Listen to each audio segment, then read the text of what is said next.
Aujourd'hui, les différences dans les propriétés. Ici, je suis dans le menu, dans Propriétés, et j'arrive sur cet écran-là. On voit en haut la possibilité de rechercher une propriété, soit par le code qu'on appelle le slug, qui est une clé d'identification unique d'une propriété traduite. Le nom de la propriété. Si je suis en anglais ici, je dois rechercher ici en anglais, ou par slug. J'ai ensuite ici le type de propriété, si c'est une propriété de type champ-texte, choix simple, choix multiple, tableau, etc. Ici, vous avez la possibilité d'avoir les propriétés par segment quand la propriété a été créée avec un segment à la base. Et ici, nous pouvons filtrer sur les conteneurs qui contiennent les propriétés. Les nouvelles propriétés sont toutes dans PIM Pinta et l'historique qui était dans l'ancien PIM se trouvera dans la donnée historique SFE. Cette donnée-là se verra supprimée en janvier. Si je filtre sur PIM Pinta, vous allez voir que ce sont toutes les propriétés de type privé, c'est-à-dire qu'uniquement Pinta a la main dessus, peut les voir et décide si elle veut le mettre sur le site, la fiche technique, etc. Vous êtes maître de cette donnée. Elle ne concerne que vous. Ensuite, les propriétés publiques, ce sont les propriétés créées par DEC qui contiennent des informations identiques pour tous les fabricants ou les distributeurs qui consomment la donnée sur la plateforme DEC. C'est celles-ci qui permettent entre autres de faire pour nos clients un guide de choix afin de comparer les champs qui sont identiques. Par exemple, ici,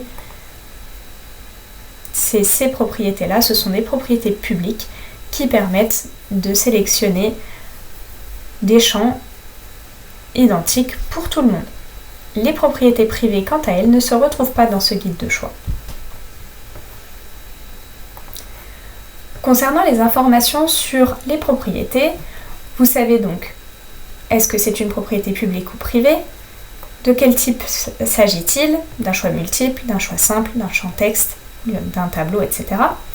Vous savez si cette propriété fait partie d'une vue, module que vous verrez à la fin. Et vous savez le nombre de produits qui ont cette propriété complétée. En cliquant sur la loupe ici, vous arriverez sur le nombre de produits ici concernés. On peut également ajouter des informations sur le nom des propriétés. Par exemple, vous n'êtes pas d'accord avec une traduction sur une propriété publique. On prend par exemple celle-ci. Vous pouvez aller dans la roue crantée ici et venir ici changer le nom de la propriété avec quelque chose qui vous correspond. C'est cette valeur-là qui prendra donc effet sur tous vos supports, que ce soit dans DEC ici dans le menu propriété ou sur la fiche technique par exemple, si vous utilisez le nom de la propriété. Vous pouvez faire de même avec chaque valeur en ouvrant via la roue crantée. Et vous pouvez ajouter des valeurs privées si vous souhaitez d'autres informations. Les valeurs que vous ajoutez ici ne se retrouveront pas dans les guides de choix des autres clients, mais seront bien privées pour vous. Ensuite, vous pouvez envoyer des propriétés en traduction. Admettons, cette propriété-là n'est pas traduite, vous pouvez très bien venir l'envoyer en traduction après complétion, changement du nom si besoin. Et vous pouvez envoyer également les valeurs à la traduction PO Editor. On peut faire la même chose sur une propriété privée. À chaque fois que vous créez une propriété privée, je le rappelle, qui sont stockées dans PIM Pinta, vous la créez en français et en anglais, idem pour les valeurs, vous les créez en français et en anglais, et une fois que ceci est fait, vous pouvez cliquer ici sur Property Trades et Value Trades.